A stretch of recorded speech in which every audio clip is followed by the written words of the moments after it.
Have you written a love letter lately? Uh-oh. No, I'm not talking about one to your spouse or to your boyfriend or to your girlfriend. I'm talking about a love letter to a homeowner whose house you desperately want to buy, and you want to entice them to choose your offer over the many other offers that they've received. You know what I'm talking about, but did you know that these letters could potentially be a liability on the sellers? What? Yeah, I know. This is an important one, guys. You're not going to want to miss it. I'm going to explain why. So let's get started. Welcome back to the channel that talks about all things real estate and all things about Bergen County, New Jersey. I am Jackie Baker, your local realtor with Coldwell Banker Realty. Thank you so much for being here, and thank you for subscribing. If you are new here, feel free to subscribe, and don't forget that notification bell. And if you like today's content, hit that like button too. Thanks.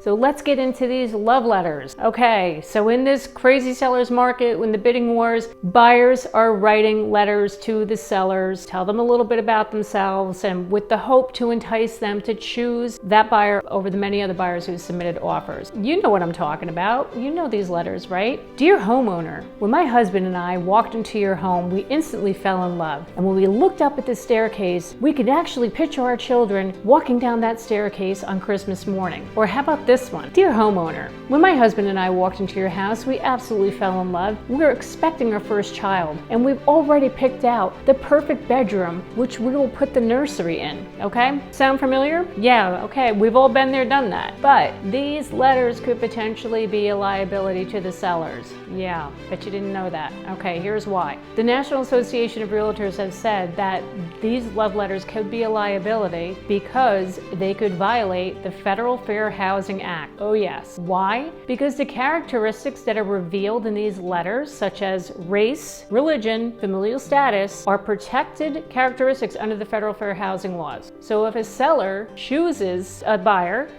after reading their letter and they chose that buyer based on those characteristics, there's a potential there for discrimination.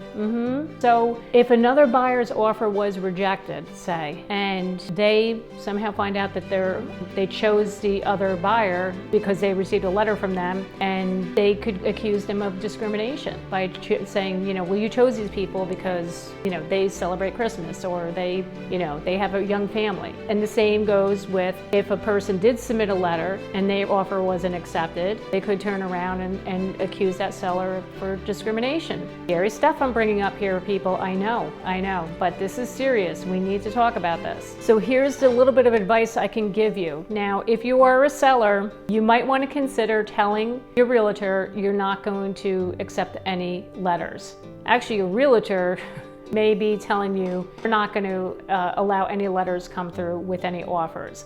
You want to base your decision on accepting an offer solely on the price and the terms. That is it.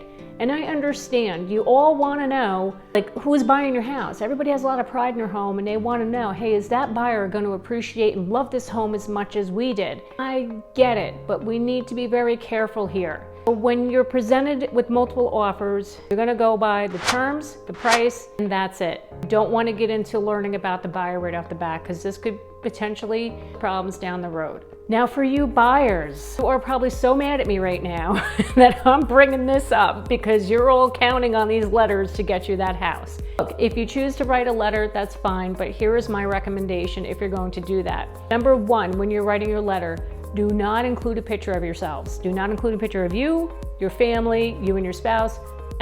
Leave that out. Don't put that in there. Number two, you should strongly just emphasize you are a strong, qualified buyer, that you have a strong down payment, that you were already pre-approved. You can close quickly. You're willing to waive your inspections. Everything that was on the contract, put that back in writing. You can put that in there and just really emphasize those points about you being a strong, qualified buyer.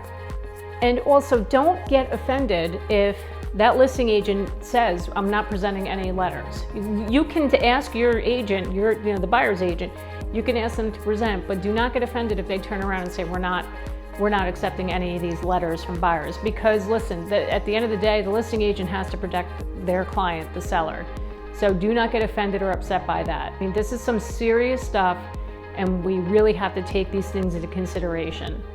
So I'm sorry to be a downer on this topic today because I know everybody's relying on those letters, but if you're going to do it, just please take the advice I gave you today when you're going to be preparing that next love letter. So now you've learned all about love letters today. Why don't you check out this playlist right over here? It's all about selling your home. Thank you so much for watching me today. I am Jackie Baker with Coldwell Banker Realty, and I will see you next time.